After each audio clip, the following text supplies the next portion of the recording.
You do it every single time. At restaurants, at coffee shops, at the hair salon. You pull out your wallet, do a little mental math, and hand over extra money, money that wasn't part of the original deal, to a complete stranger. But here's the question nobody ever asks. Why? Who decided this was normal? Who looked at the price on a menu and thought, that's not enough, I'm going to pay more? Because here's what will genuinely shock you. Tipping didn't start the way you think it did. It didn't come from generosity. It didn't come from gratitude. And it definitely wasn't invented in America, even though Americans tip more obsessively than almost anyone else on the planet. The real origin of tipping is stranger, darker, and more fascinating than anything you've been told. And by the end of this video, you'll never look at that tip line on a receipt the same way again. Stay with me. Part 1. The Coffee Houses of 17th Century England. Picture this. London, 1650s. The streets are narrow and filthy. Coal smoke hangs thick in the air. The Thames churns gray and cold in the distance. But tucked behind a creaking wooden door on Exchange Alley, something extraordinary is happening.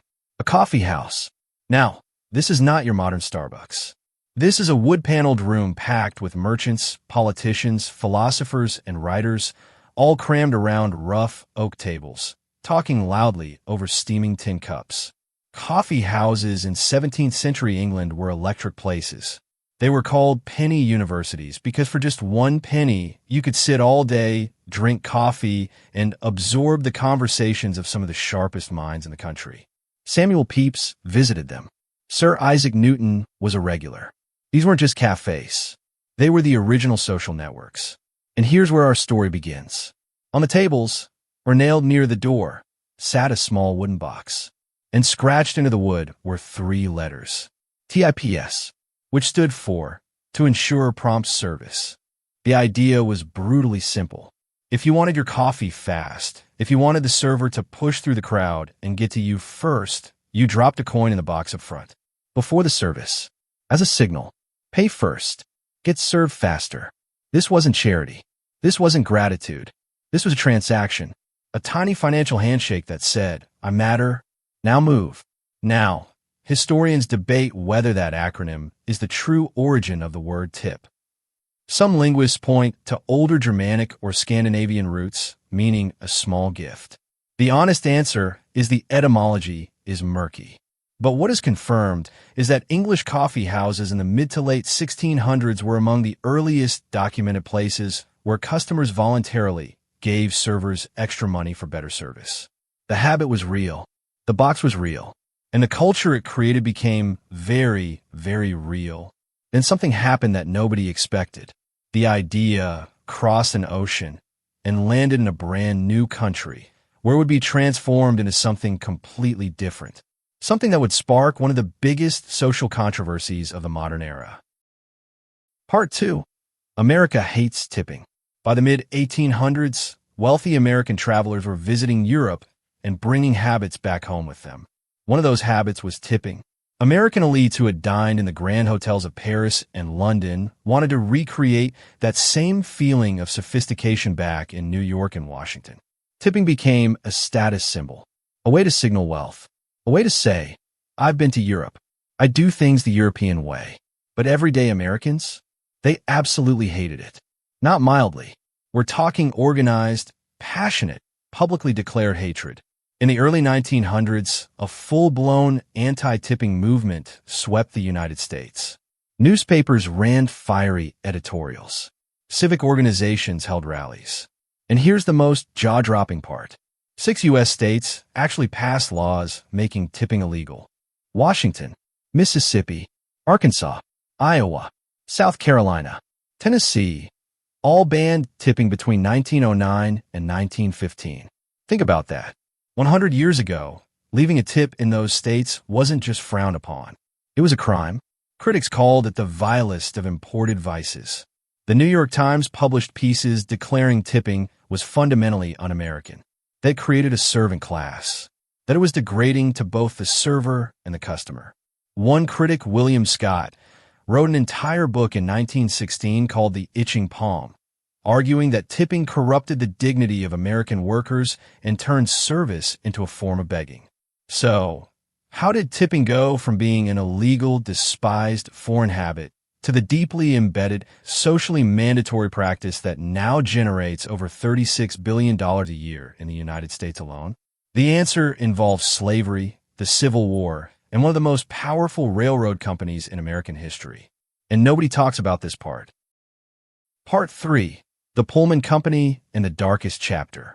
After the Civil War ended in 1865, millions of formerly enslaved Black Americans were suddenly legally free. But freedom, without economic opportunity, was brutally fragile.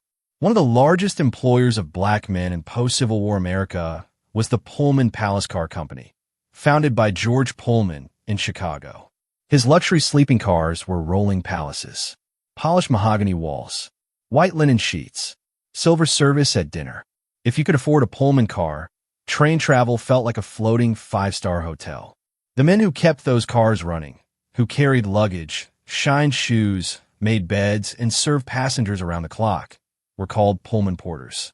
Almost exclusively, they were Black men, many of them formerly enslaved. Here is where the story gets dark. George Pullman deliberately paid his porters almost nothing in base wages. He designed the entire compensation system around one principle. The porters would survive on tips from passengers. Pullman saved millions in payroll costs. Passengers felt generous. And the porters, men with no other options in a deeply racist post-war economy, had no choice but to accept it. They worked 20-hour shifts. They traveled hundreds of miles from their families. They smiled through every indignity. Because if the tip stopped, they starved. This is the moment tipping in America stopped being about coffee house boxes in London. This is where it became something else entirely, a system that allowed powerful corporations to shift the responsibility of paying workers onto individual customers, while keeping wages deliberately, artificially low. The Pullman porters didn't choose this system. It was built around them. But here's the extraordinary twist. The very men most exploited by the tipping system eventually used their cash tips to build something remarkable. Because they earned income outside the formal economy, some porters accumulated savings that a racist system tried to deny them. They sent their children to college. They bought homes. They built the backbone of the Black middle class in cities like Chicago, Los Angeles, and New York. And in 1925, they founded the Brotherhood of Sleeping Car Porters, the first labor union led by Black Americans to receive a major charter from the American Federation of Labor. Led by the extraordinary A. Philip Randolph, they fought for 12 years before winning a landmark contract in 1937 that guaranteed real wages, real hours, and real dignity. They took a system designed to exploit them and refused to let it define them. That is one of the most remarkable, untold stories in American labor history. But the system they fought against? It didn't go away. Part 4. How the system got locked in. After World War II, the American restaurant industry boomed. Millions of returning soldiers had jobs. Families had money. Eating out became part of everyday life.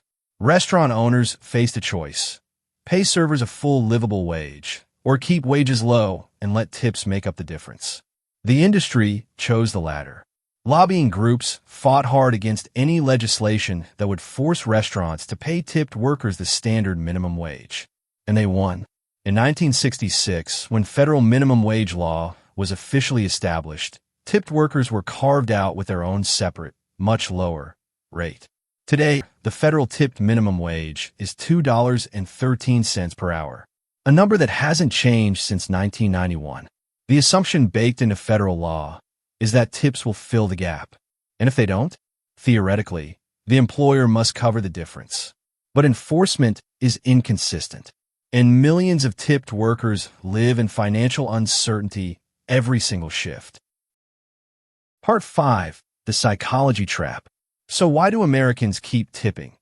Even as it becomes more confusing, more guilt-driven, and more digitally aggressive every year.